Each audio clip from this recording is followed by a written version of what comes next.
Atención oyentes. Desde los estudios centrales de Radio Perspectiva Bíblica Mundial, irrumpe en sus hogares, desde el púlpito, la palabra que transforma vidas. Bajo la conducción del pastor y evangelista José Barito, director del Ministerio de Sostén Propio, una voz que clama en Venezuela. Prepárese para un mensaje contundente sobre la verdad bíblica presente que sacudirá su espíritu y renovará su fe. El momento de la revelación ha llegado. Permanezca con nosotros.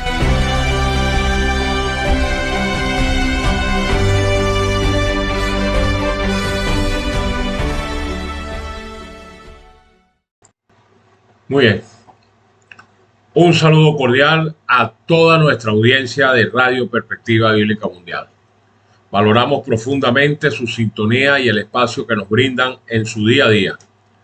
Antes de iniciar, honramos y reconocemos la guía de la soberana majestad de los cielos, Dios Padre, Hijo y Espíritu Santo, cuya sabiduría dirige cada palabra que compartimos.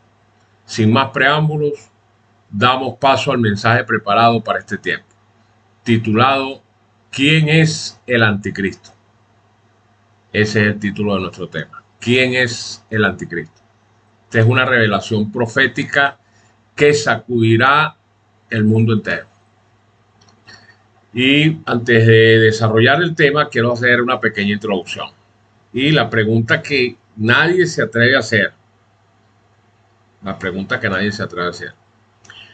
Distinguidos oyentes, hoy vamos a hablar de algo que muchos pastores evitan, que muchas iglesias esconden, que muchos teólogos disfrazan con palabras bonitas. Pero la verdad no necesita disfraces. La verdad no necesita diplomacia. La verdad es un martillo que rompe la roca en 1000 pedazos. Por casi 2000 años, el mundo cristiano ha estado bajo uno de los engaños más sofisticados, más elaborados, más diabólicos que Satanás jamás haya diseñado. Y hoy, con la Biblia en la mano y el Espíritu Santo como testigo, vamos a desenmascarar a ese impostor. Por eso le decía que hay una pregunta que nadie se atreve a hacer. Y esta pregunta no es si existe un anticristo. La pregunta es, ¿tendremos el valor de reconocerlo cuando se nos muestre? Bueno, comencemos con el nombre que lo delata todo. Sí. Imagínense esto, miren. Un ladrón que se llama a sí mismo vicario del dueño y entra a tu casa no por la ventana, sino por la puerta principal. Y entonces te dice, vengo en nombre del dueño, soy su representante. Todo lo que el dueño tiene autoridad para hacer, yo lo hago en su nombre. Preguntamos, ¿qué es eso? Pues es un impostor con credenciales falsas. Igualmente el apóstol Juan nos dio una palabra griega que llaman anticristo. Y aquí está el golpe revelador que hace temblar a Roma. La palabra anti en griego no solo significa contra, también significa en lugar de o en vez de. Entonces, cuando el Papa se llama a sí mismo vicario de Cristo, ¿qué significa en lugar de Cristo? ¿Qué está diciendo en griego? Está diciendo yo soy el anticristo. Respetable oyente, el papado firmó su propia acta de identificación. No necesitamos teorías conspirativas, no necesitamos especulaciones futuristas. Ellos mismos pusieron la etiqueta en su frente. Como decimos en nuestro pueblo, todo el que se va a morir se mete por el cañón para adentro. Sí, esto es un engaño maestro, no es un enemigo, es un impostor. Aquí es donde muchos se equivocan. Buscan al anticristo en las mezquitas, en el comunismo, en el ateísmo, en algún dictador futuro, pero eso no es lo que la Biblia relata, nos dice, nos vislumbra. Pues miren, el anticristo no viene gritando, abajo Cristo. No, el anticristo viene susurrando, yo soy el Cristo. Sí, escuche lo que dice Primera de Juan, capítulo 2, verso 22. Él dice, ¿quién es el mentiroso sino el que niega que Jesús es el Cristo? Pues este es el anticristo que niega al Padre y niega al Hijo. ¿Ven ustedes allí la sutileza? Pues el texto bíblico no dice que el anticristo rechaza a Cristo, no, dice que reemplaza a Cristo. Fíjense ustedes, pues Judas no traicionó a Jesús con un cuchillo, ni con una espada, no, lo traicionó con un beso. Satanás no destruyó a Job atacando su fe directamente, lo atacó quitándole todo lo demás primero. Y el anticristo no destruye el cristianismo atacándolo desde afuera. Lo pudre desde adentro, vestido con ropas sacerdotales. El caso es que hay una profecía que no falla, donde Pablo vio el futuro.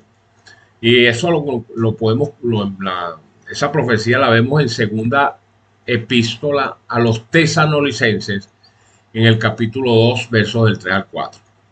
Prepárense porque esto va a explotar en su mente. Oído el tambor, paren la oreja. Miren, ese texto dice que nadie os engañe en ninguna manera, porque no vendrá el anticristo sin que antes venga la apostasía y se manifieste el hombre de pecado, el hijo de perdición, el cual se opone y se levanta contra todo lo que se llama Dios o es objeto de culto, tanto que se siente en el templo de Dios como Dios, haciéndose pasar por Dios. ¿Se fijan? ¿Captaron las señales que Pablo nos da? Bueno, la primera señal allí en ese texto es que vendría después de una gran apostasía. Entonces preguntamos, ¿qué pasó después que los apóstoles murieron? Indudablemente que una apostasía vino y fue una apostasía masiva.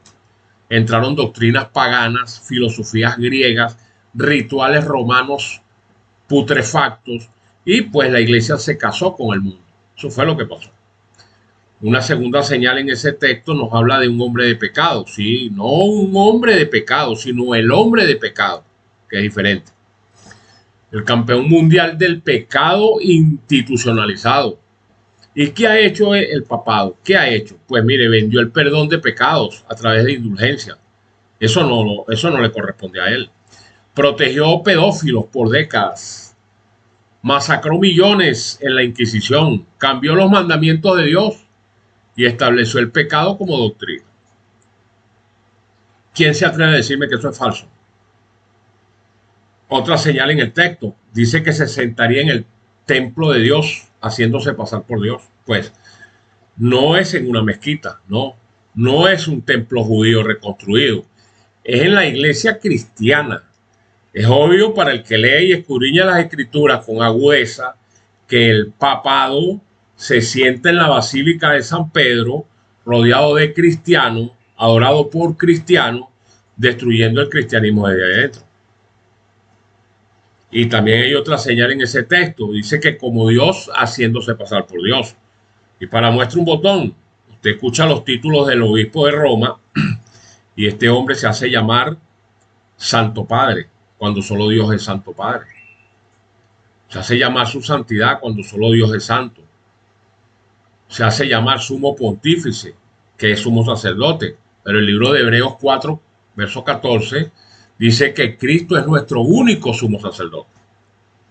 Y se hace llamar papa, padre, porque la palabra papa en latín significa padre. Y el Señor Jesucristo dijo, no llames a nadie padre que en la tierra, porque hay uno solo que es el que está en los cielos. Entonces son prerrogativas en esos títulos que le corresponden es a la majestad de los cielos, no a él. Entonces aquí se cumple la profecía que él se hace pasar o se hace pasar como Dios. Ahora, ¿qué hace el Papa? Bueno, dice perdonar pecados. Eso solo le corresponde a Dios. Dice ser infalible y el único infalible es Dios. Dice o pretende tener las prerrogativas para cambiar las leyes de Dios cuando solo Dios puede hacer eso. No le añades ni le quites a la profecía ni a la palabra porque sería maldito, anatema. Y bueno, se siente en un trono mientras la gente se arrodilla ante él y le besa el anillo. ¿Eso qué es? Pues es un hombre haciéndose pasar por Dios. Ahora, veamos los dos misterios que hace referencia a la Biblia para explicar un poco más este asunto. Todos misterios que están en un pleno combate cósmico. Sí, el apóstol Pablo hablaba de dos misterios que chocan en la historia y entre sí. Uno es el misterio de la piedad, del que hace referencia a primera epístola a Timoteo, en el capítulo 3, verso 16. Ahí ese texto nos habla que Dios fue manifestado en carne. Nos dice que Cristo fue revelado al mundo. Nos dice que el evangelio es puro y verdadero y que la salvación es por gracia mediante la fe. Pero entonces también nos habla el apóstol Pablo del misterio de iniquidad, allá en la segunda epístola a los tesalonicenses en el capítulo 2, verso 7. ¿Qué nos dice este texto? Bueno, que Satanás fue manifestado en un sistema, que el anticristo revelado al mundo ya está presente y de que el evangelio pervertido y falso ellos lo han instituido y que la salvación es por obra, por rituales y por dinero. Así lo han expresado. Y aquí está lo aterrador. El misterio de iniquidad copia punto por punto el misterio de la piedad. Así es. Por ejemplo, Cristo es el Hijo de Dios y el anticristo, que es el papado, se hace llamar Santo Padre. Cristo es sin pecado, mientras que el anticristo, el papado, vende indulgencias pretendiendo resolver los problemas con el pecado. Cristo, ¿verdad?, es sumo sacerdote eterno, mientras que entonces el papado, el anticristo, se hace llamar sumo pontífice. Cristo es mediador entre Dios y los hombres, el único, dice, mediador entre Dios y los hombres, mientras que el papado se pone entre Cristo y el creyente. Cristo es el Rey de Reyes y el Señor de Señores, y el papado corona y destrona reyes. Eso es sine qua non. Cristo es la cabeza de la iglesia, mientras que el anticristo se declara cabeza de la iglesia. Imagínense ustedes. Cristo es la palabra de Dios, mientras que el anticristo dice que sus decretos son escátedra. Y bueno, pudiéramos decir una más, que Cristo murió por los pecados.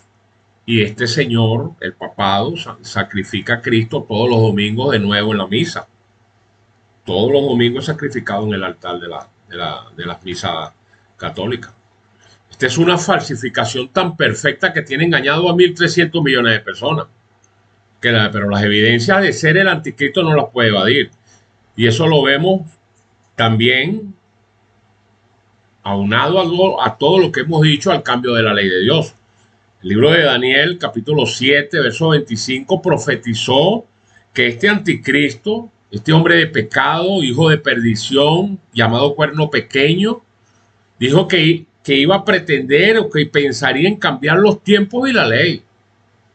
Hermano, hermana, distinguido oyente, eso es exactamente lo que hizo el papado. ¿Cómo? Claro que lo hizo. El primer cambio, eliminaron el segundo mandamiento de la ley de Dios. Búsquenlo en el catecismo a ver si existe. Eso no existe allí. Lo borraron de un plumazo. ¿Qué dice el mandamiento? No te harás imagen ni ninguna semejanza de lo que está arriba en el cielo, ni debajo de las aguas, ni debajo de la tierra. No las honrarás, no te inclinarás a ellas. ¿Por qué lo quitaron? Porque su religión está llena de imágenes, de parafernalias, de vírgenes, santos, crucifijos por todos lados. Todo eso es infernal. Eso lo condena a Dios. Eso no lo condeno yo, eso lo condena a Dios. También, bueno, cambiaron el día de reposo. Claro, Dios dijo que era el séptimo día, su día sábado, por pacto perpetuo. ¿Qué dijo Roma? Ahora no, ese no es el domingo.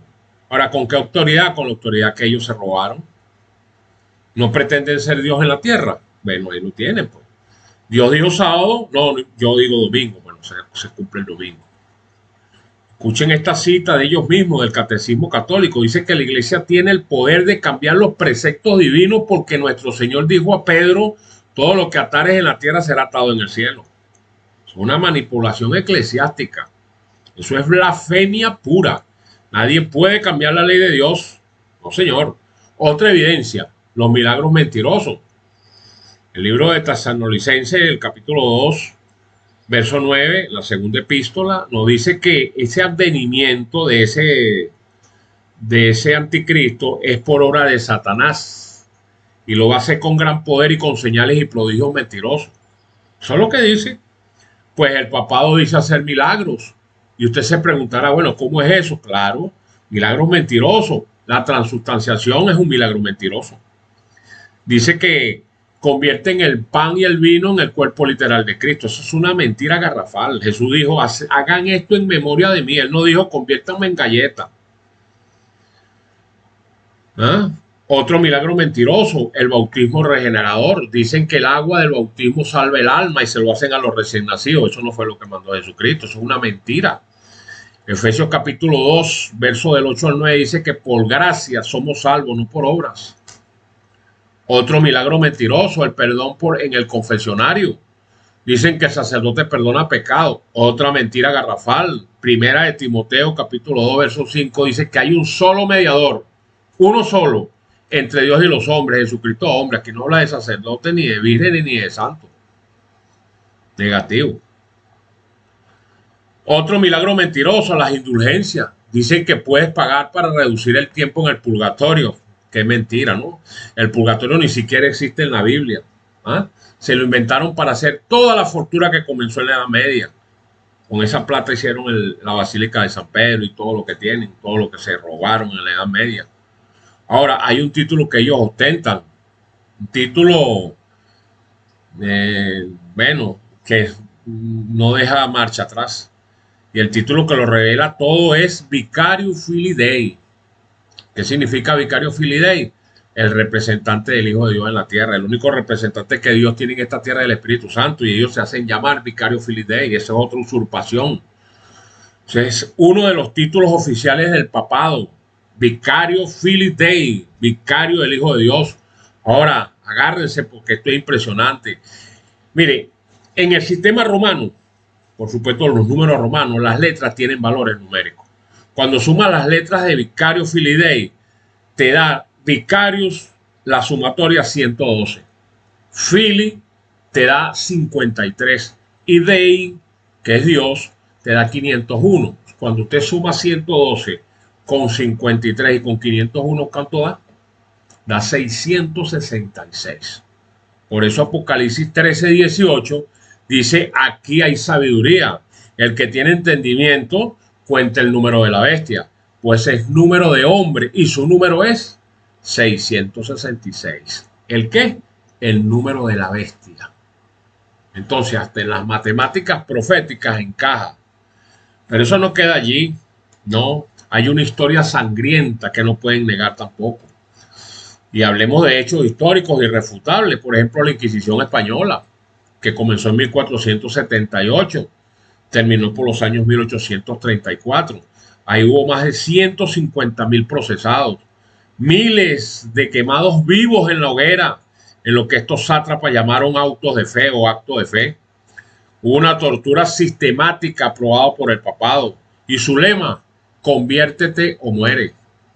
Eso está en la historia. También vino la masacre de San Bartolomé en el año 1572. Hubo 70.000 protestantes asesinados allá en Francia, distinguidos oyentes. El Papa Gregorio XIII celebró con un Te Deum, llaman ellos. ¿Qué es un Te Deum? Del latín Te Deum. Eso significa a ti, oh Dios, te alabamos. Ese es un antiguo y solemne himno de alabanza que usan esta gente, de acción de gracias, para agradecer a Dios por beneficios recibidos. ¿Qué les parece? Y eso no quedó allí, eso lo convirtieron y lo acuñaron a una moneda conmemorativa, como para cerrar con broche de oro. Esto es increíble. ¿Ah? Pero también están las cruzadas contra los albigenses, que comenzó en el año 1209 hasta los 1200, casi 30. Pueblos enteros fueron arrasados y exterminados. La orden papal, ¿cuál era? Mátenlos a todos, pues Dios reconocerá lo suyo. ¿Qué le parece? Por ello, inequívocamente, el libro de Apocalipsis, verso 10, capítulo 17, verso 6, describe esta Babilonia como la gran ramera y dice que esa mujer, porque la palabra mujer es iglesia, está ebria borracha con la sangre de los santos y de la sangre de los mártires de Jesús, no va a estar borracha. Hay que ver los índices de gente que asesinaron. Ahora, preguntamos, ¿quién, según la Santa Biblia, en la historia está ebrio de la sangre de los santos? Indefectiblemente e inequívocamente que el papado. Este poder político religioso es un sistema de engaño total, señores. Lo más diabólico del papado no es lo que hace abiertamente, es cómo lo disfraza, cómo metamorfosea la verdad. Porque ellos, por ejemplo, cuando queman un hereje, lo llaman auto de fe o acto de fe. Miren lo que hacen, ¿no? Cuando masacran pueblos, lo llaman cruzada, es decir, una expedición santa. Cuando torturan, lo llaman santo oficio. Cuando venden perdones, lo llaman indulgencias, es decir, una gracia especial. Y cuando acumulan riquezas obscenas, lo llaman para la gloria de Dios. Claramente, convirtieron el pecado en virtud y la virtud en pecado. Por ello, Pablo describe este sistema apóstata en 2 de Tesalonicenses capítulo 2 como todo engaño de iniquidad. No dice con algún engaño, no, dice que es todo engaño de iniquidad. Ahora la pregunta emblemática es, ¿por qué nadie lo ve? Principalmente sus nobles e incautos feligreses. Bueno, yo les voy a decir por qué, señores. Porque la mayoría no leen la Biblia, solo escuchan lo que el sacerdote les dice. Temen a la tradición, y así lo hicieron los abuelos, ¿no? Creen las mentiras. ¿Por qué? Porque ellos creen que el Papa es santo. Aman más el ritual que la verdad. ¿Por qué? Porque les gusta la pompa religiosa. No quieren pagar un costo, que es salir de Roma, y eso significa perder amigos, familia e identidad, pero no podemos nosotros sacrificar la verdad por eso. Usted no puede sacrificar la verdad ni lo que hizo Jesucristo en la cruz, que pagó con su propia vida por una mentira de esta naturaleza. Y porque se cumple la profecía. Están borrachos con el vino de Babilonia, este vino que representa doctrinas falsas. El apóstol Juan lo decía allá en Apocalipsis 17. Él decía, vino entonces uno de los 7 ángeles que tenían las 7 copas y habló conmigo diciéndome, ven acá y te mostraré la sentencia contra la gran ramera, la que está sentada sobre muchas aguas. Esas aguas, dice la profecía, que son pueblos, muchedumbres, pueblos y lenguas. Entonces, naciones y lenguas. Entonces dice que con la cual han fornicado los reyes de la tierra, y escuchen esto, y los moradores de la tierra se han embriagado con el vino de su fornicación. Ahí tienen. ¿Qué es ese vino? Doctrinas putrefactas, por eso es que están borrachos. Por ello nuestro Señor Jesucristo dijo en Juan capítulo 8, verso 32, pues conoceréis la verdad y la verdad os hará libre. Si usted no conoce la verdad, usted va a seguir entonces enclaustrado en la mentira. Nunca va a tener la libertad que Dios le quiere proveer. Usted, para ser libre, ¿libre de qué? De la mentira y de la muerte. Ahora, viene lo trágico. Pero todo heredero tiene un destino. Sí, así es. Todo heredero tiene un destino. ¿Cuál será el destino profético del anticristo? Bueno, Apocalipsis 17:11 dice que como es un heredero, pues va a la perdición. Así lo dice. No dice que probablemente pues que se arrepienten y vayan a la perdición. No, dice que va a la perdición. Según de Tesalonicenses capítulo 2, verso 8 dice, y entonces dice que se manifestará aquel inicuo a quien el Señor matará con el espíritu de su boca y destruirá con el resplandor de su venida. Eso es una profecía que está dada con una sorprendente veracidad de que eso es lo que le viene. Daniel capítulo 7, verso 26 dice que se sentará el juez y le quitarán su dominio para que sea destruido y arruinado hasta el fin. Profecías para escatológicas que se van a cumplir ahorita. Y Apocalipsis 19:20 dice que la bestia fue apresada. La bestia es un poder político y religioso. La Biblia lo denota como bestia, pero eso significa poder político y religioso.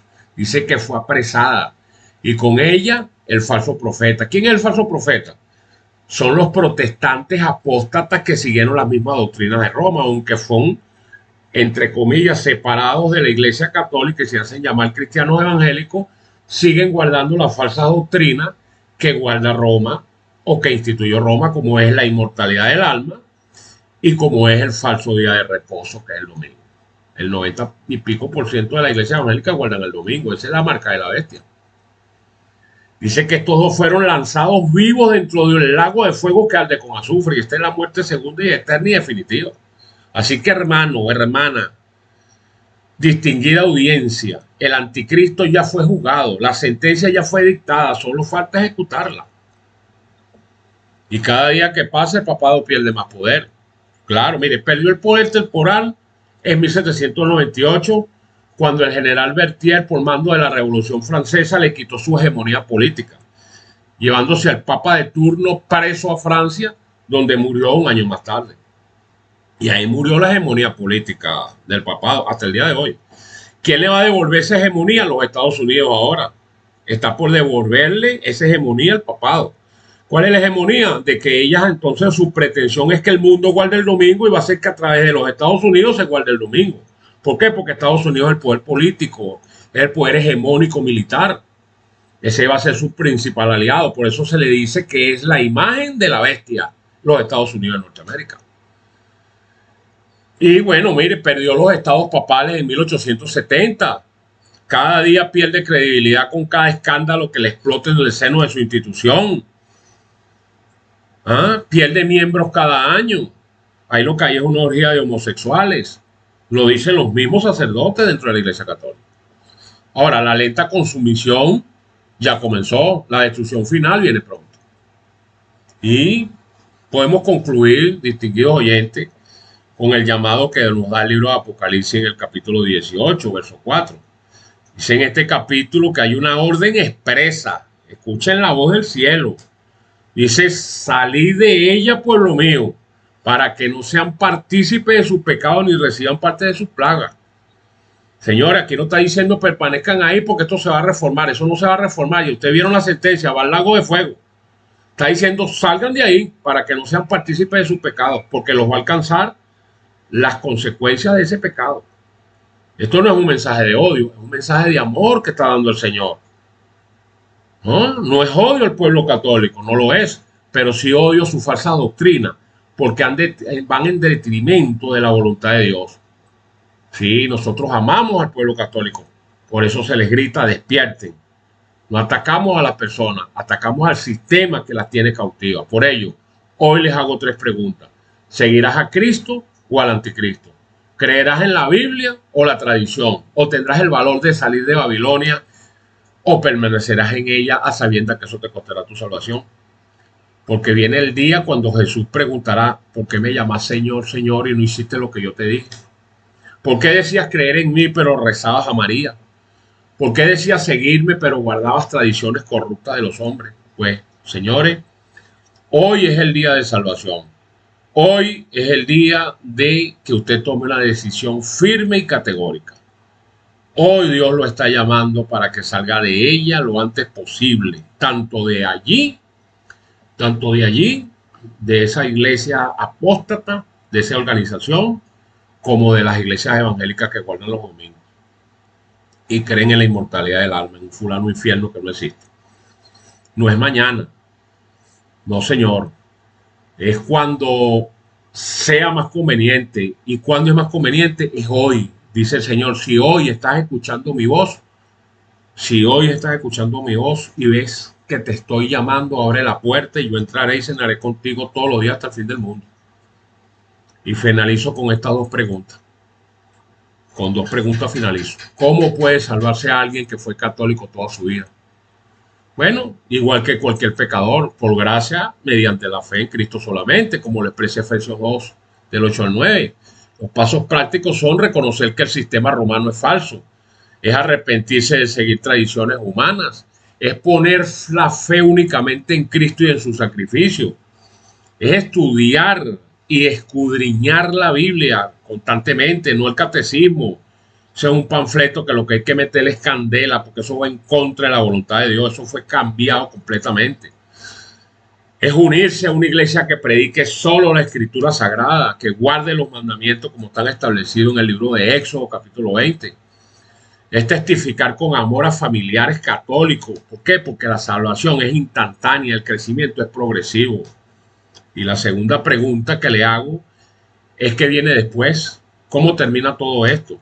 Bueno, Daniel capítulo 7, verso 26 y 2 de Tesalonicenses capítulo 2, verso 8 profetizan una doble destrucción. Una doble destrucción. Primero, una consumación gradual que comenzó en 1798, ya lo hemos dicho, cuando Napoleón quitó el poder temporal papal. Continuó en 1870 con la pérdida de los estados papales. Sigue hoy con los escándalos y la pérdida de credibilidad. Y una segunda es la destrucción súbita, cuando Cristo regrese y dice que con el resplandor de su venida va a lanzar a este poder hegemónico al lago de fuego, lo dice Apocalipsis 19:20. Por eso el llamado urgente es a salir de ella, porque el juicio está en pleno desarrollo. Finalmente te pregunto, ¿qué vas a hacer con esta verdad? Bueno, hasta aquí el mensaje. Señores, tuve el placer de dirigirme a todos ustedes. Les habló desde Venezuela el pastor José Barito. Nos despedimos bajo la soberanía de nuestro Padre Celestial, confiando en su dirección para los días por venir. Gracias por ser parte de la familia de Radio Perspectiva Bíblica Mundial. Hasta un próximo encuentro.